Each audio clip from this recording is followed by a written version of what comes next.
Hi there, this is Paul Thompson from Spitfire Audio.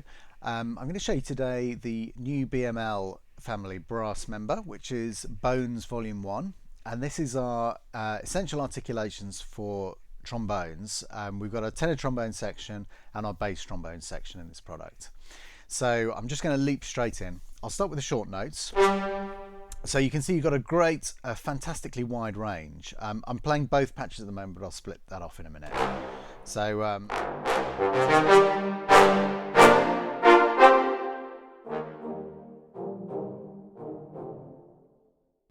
I've got everything running at the moment, all of the mic positions and both patches. Let's break it down a little bit. Let's just concentrate on, we'll put the close and the tree in, and we'll just look at the tenors. So the tenors on their own sound like this. So you can get a really nice soft chunk out of these staccatos, and then you can really go for it. The next length in shorts is the tenutos, which sound like this. And then we've got our, and softer. And then we've got our marcatos, which are the longest short. And again, they fully. We've also got under the hood, if you click on the little spanner icon, we've got our usual short articulation release triggers. Now we've got an extra functionality here, which is timed short arts or untimed short arts. The difference between those is this adds in release triggers, but these ones are not timed to the note length. So if you hold the note for longer than the marcato and then let go, you'll hear a release. But also obviously the time short most of the time is the one that you're going to want to use, because it kind of helps you if you accidentally hold the notes down too long. But you can get, so then you get this, so there's a full length note there, but also I can just go. So you can use those, very useful if you want to get a different attack but a slightly shorter marcato than the one that's actually recorded. That's quite useful for that. Obviously for the direct, if you want the actual staccato sound, best to go straight for the staccato. So let's have a quick look at different mic positions. Demonstrate this here.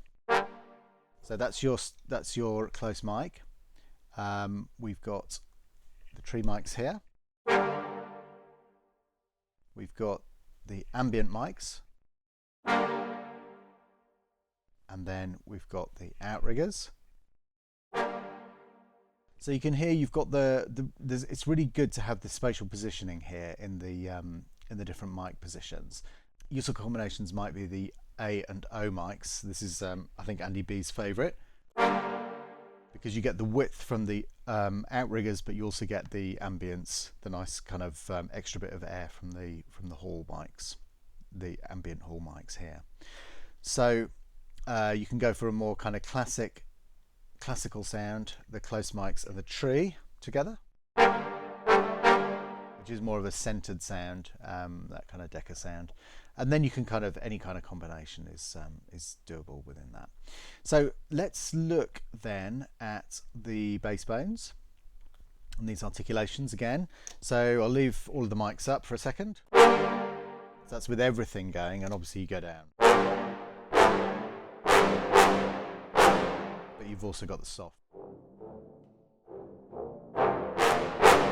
So you've got a massively wide dynamic range there. You've got your tenutos, and then you've got your marcatos. That's fabulous sound, that is. So let's go back. Let's play with the A's and O's for a while. So I'm going to go back to the tenors, and I'm going to look at what else we've got. So we'll start with the multi-tongue. Again, this works in the same way as on our other brass libraries, and you've got the dynamic slider chooses between double-tongued, then you've got triple-tongued in the middle, and then you've got quad-tongued at the top. But also I'm playing below about 80 on the velocity. If I play harder, I get an accented end. So being slightly unforgiving there by playing incredibly high tenor trombones. So but if I kind of put it down here, double tongue.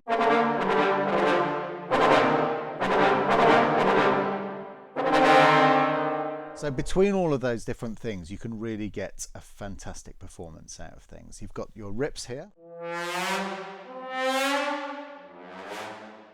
Then you've got your falls as well.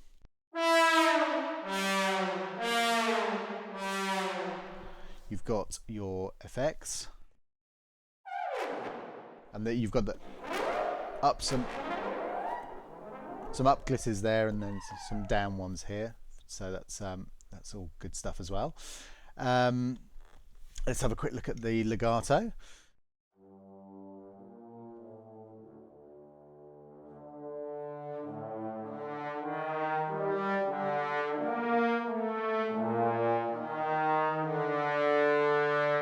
So you'll see that I've got the speed control right down. If I put that back up, I get a snappier playing. It feels slightly more responsive.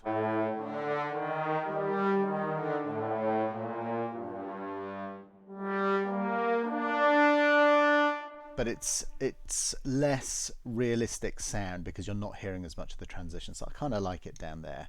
And then it's very simple to just play a part in. You could even play the part in with the speed slider right up, so you get you know, the kind of most responsive sound while you're performing, and then just pull the speed slider down and then pull your entire legato track back in your DAW to get it into the right position. So it's fairly straightforward to use with that. Or alternatively, you know, you simply just kind of play slightly ahead of the beat.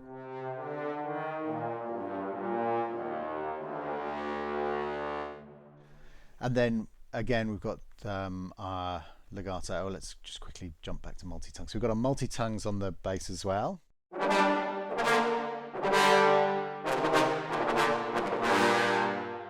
And then we've got our rips, falls, and our effects. And obviously just quick comparison of sound with the multi-tongues, going back to the classic sound. Slightly more biting sound, that is, when you've got the close mics in.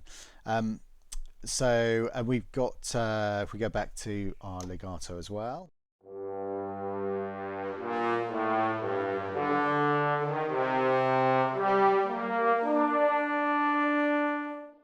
And then obviously we can add in different combinations of mics. And you know, of course, we've got the speed control as well. Oops. Push that back up a bit, and then so we're having some low dynamics. So here are the low dynamics.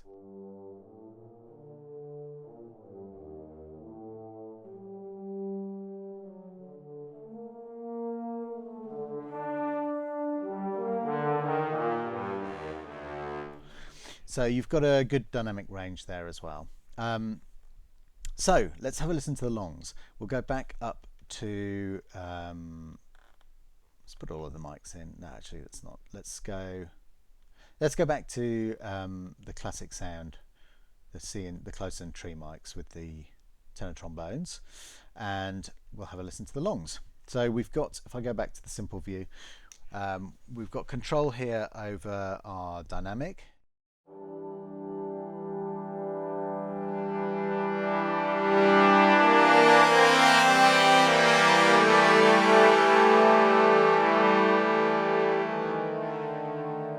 And then you've also got control over vibrato. So if I do something nice and soft,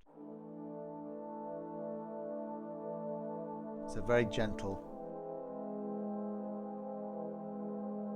you can hear that lovely soft vibrato in there. And again, as you go, if I leave the vibrato up, as you go up the dynamics, it becomes more difficult to do the vibrato, so it becomes less noticeable.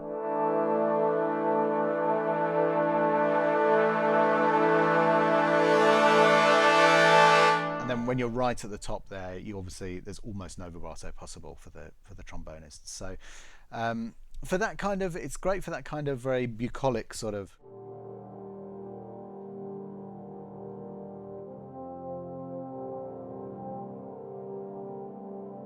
that kind of soft thing there. If I put the vibrato up.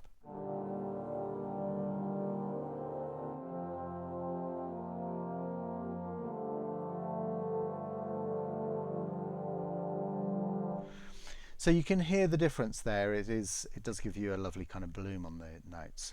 And And then we've got our control over the releases as well. So we've got this on a tight release here. So if you hear what if I stick mod wheel roughly in the middle, let go, that's quite a realistic kind of release. If I put that right up to the end, you get a much slower release there. It kind of has a kind of slope on it. So we've got the Longs Cuivre, which is the full tilt.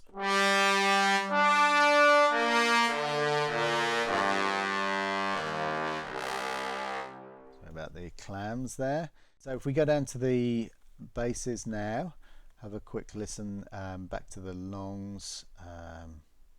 Might as well leave the mic set up like that, slightly differently.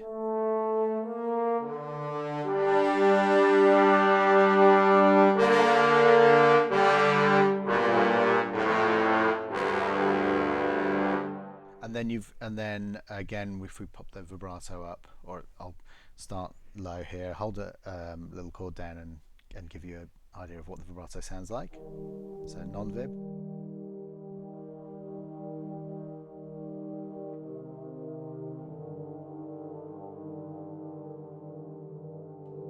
Then back to vib. So that's the longs on the basses, and then again we've got Cuivre.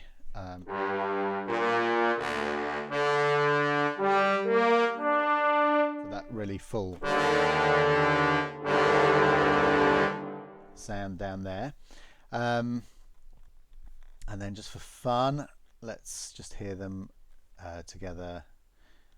We'll turn off the close mics. Let's go for simple, actually, just the tree. So as if you're kind of in writing mode here, maybe on a laptop or something like that, and you want to keep the voice count down. Then we get this kind of effect.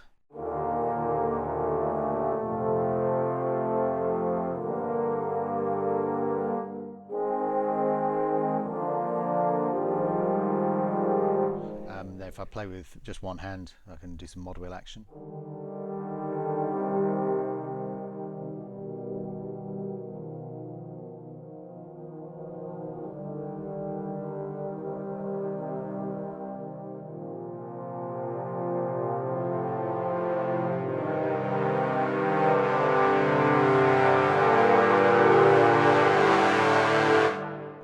So you've got the full Monty, the full range there. So there we go. That's the Bones Library, Volume 1. We've got a lot more stuff coming during the course of the year, and it's exciting for us to kind of finally hear the whole thing coming together. We've got some demos will be coming out over the next couple of days. You'll be able to check in on the website and on our SoundCloud and have a listen to the Bones Volume 1 being used in anger. But I hope you enjoyed. Thank you for watching, and we'll see you on the next one. Bye bye.